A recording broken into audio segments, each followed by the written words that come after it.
We're counter-terrorism police, we're arresting you under Section 12 of counter-terrorism. And I said, can I see identification, can I see warrant? No, we don't have to show you anything, we're not showing you anything, and they're in. There were about 14 vehicles closing the road off when they were searching the house, and then I must have had about 10 vehicles, all for one person. She's had her mother's ashes desecrated in her own house. There's no ID, there's no way of telling if they're police or not once you're handcuffed and you're in the back of a van. A journalist is a terrorist. I mean, that's just dark. So I'm thinking, well, I'm going to be executed here, these aren't police. Under terrorism law, to interrogate journalists, it feels very sinister indeed that free speech is being attacked in this way. Horrific story. The press, the TV will not touch it, will not even interview her. Why is that?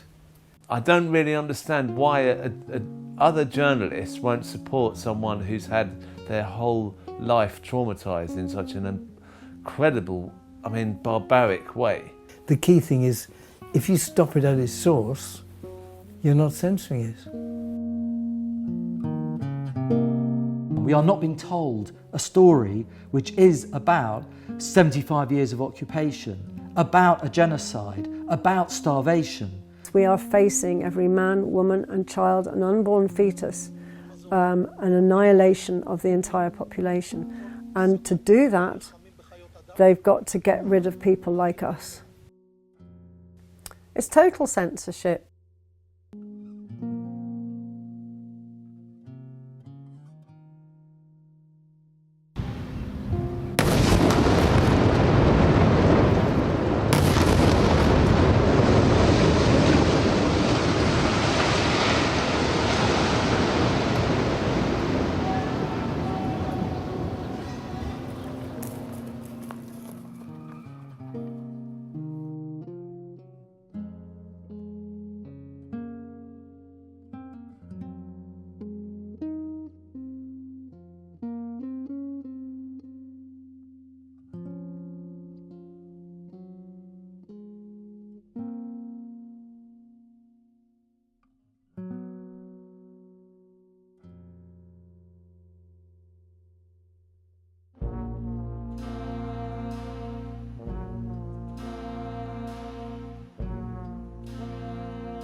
There has been a systematic censorship of opinion. It is just the same as with the anti-Semitism smearing.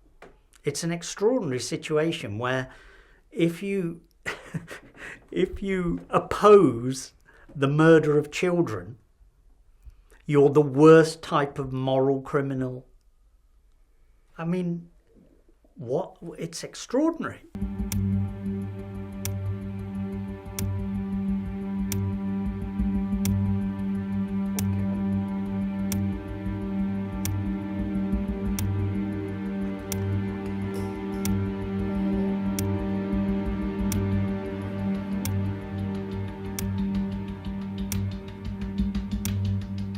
We've seen that censorship has taken many forms, and one of the very significant problems is around shadow banning. So you steer opinion without appearing to steer it. When it comes to the Gaza war, the BBC is clearly terrified of its own shadow, is terrified of telling the truth in its reporting about what is going on. I wonder if you do have to acknowledge the barbarity, the brutality of the attack on Israelis in southern Israel by Hamas before this can move forwards. Oh God. How many times Israel have committed war crimes right live on your own cameras? Do you start by asking them to condemn themselves? I mean, I can't believe I'm hearing the same thing over and over again. This is a preoccupation with the Western media. Because something happened to Israel for the first time in its history. Everybody's up in arms and its victims have to condemn themselves.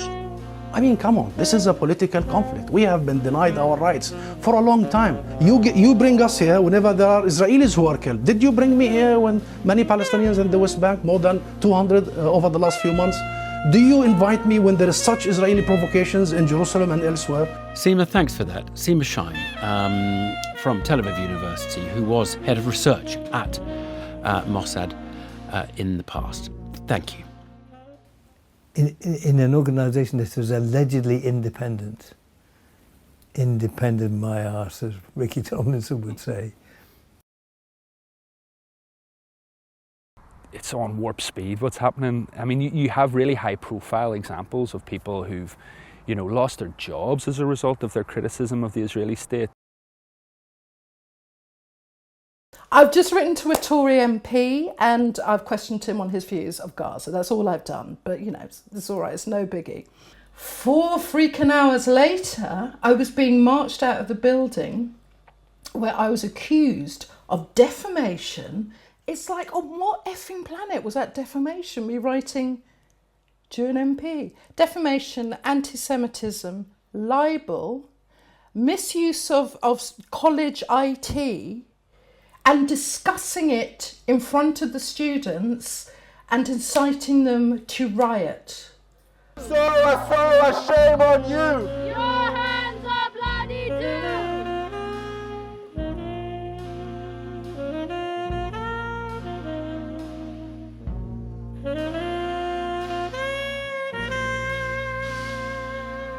The entire year has been management trying to censor us for talking about what's happening in Palestine. SOAS has tried very hard to make sure there won't be a movement on campus come September, come the new academic year. I mean, it's obvious through, their targeted repression of activists on campus, like myself, with the suspensions, multiple disciplinaries, now a threat of expulsion. I mean, I heard defamation, I heard anti-Semitism, and that was just like, what's anti-Semitic about what I've written? Anything against Israel is regarded as anti-Semitic.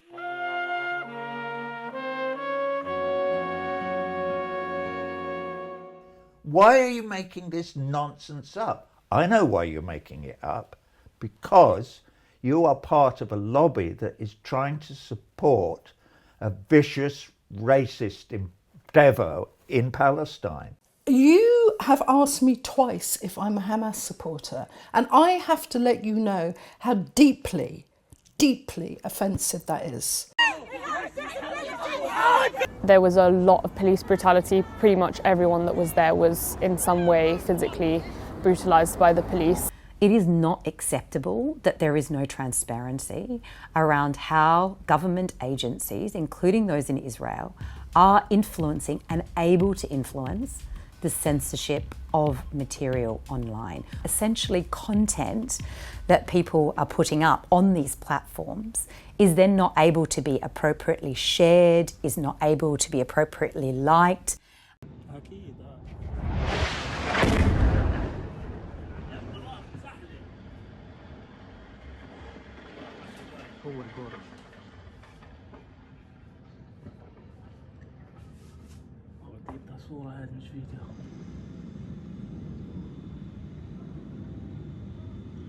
ايش الظلم اللي واقع علينا؟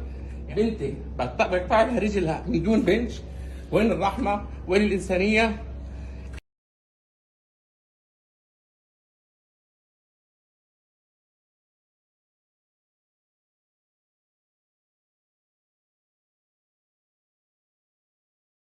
The humanity of a Palestinian doesn't actually count. Palestinians, when they're shown, they are never named. They're a kind of amorphous mass of people.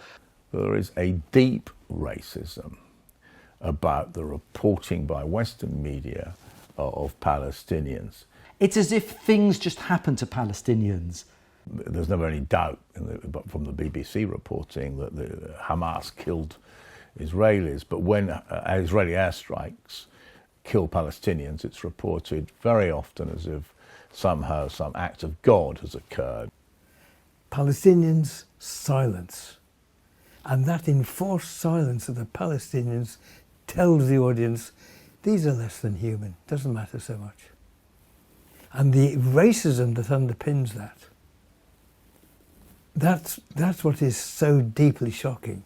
The bodies of journalists Saad al-Tawil and Mohammed Abu Rizq, surrounded by colleagues before burial in Gaza. Their press gear and insignia didn't protect them from Israeli strikes.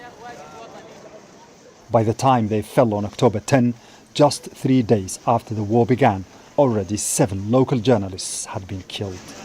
The journalists inside Gaza are the heroes of our profession, our craft. These are people risking their lives every day, very often losing them.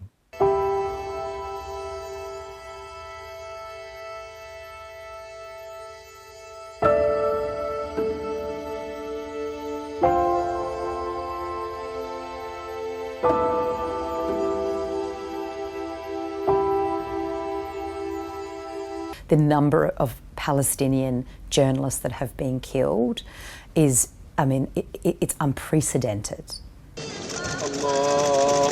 From reporting on the story to becoming part of it, after the Israeli military killed his wife, son, daughter and grandchild.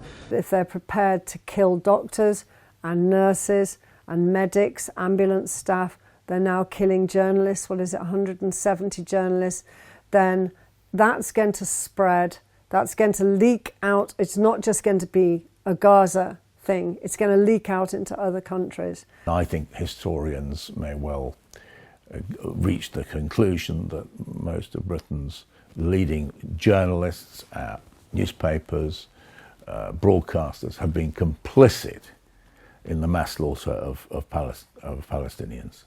Impunity is bred when there is silence. Impunity is bred when information is restricted. And impunity means ongoing violations and abuses.